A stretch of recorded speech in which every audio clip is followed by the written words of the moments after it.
దేవరంపాడు నేతి వెంకన్న స్వామి దేవాలయానికి పోటెత్తిన భక్తులు ఉగాది పండుగను పురస్కరించుకొని పల్నాడు జిల్లా సత్తెనపల్లి నియోజకవర్గంలో రాజుపాలెం మండల పరిధిలోని దేవరంపాడు నేతి వెంకన్న స్వామి ఆలయానికి భక్తులు పోటెత్తారు.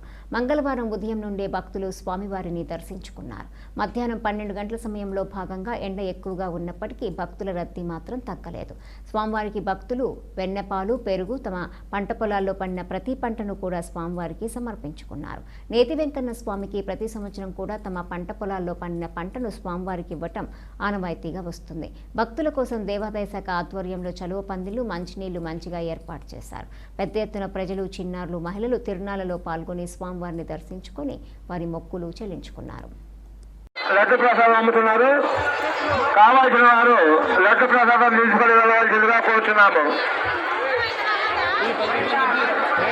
స్వామివారికి సజాం పలికే దాతలు మైకి దగ్గరకు వచ్చి సజాల్సిందిగా కోరుచున్నాము.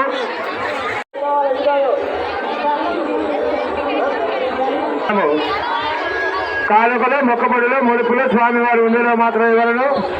సజాం పలి చదివించే భక్తులు మైకి దగ్గరకు వచ్చి సజాల్సిందిగా కోరుచున్నాము.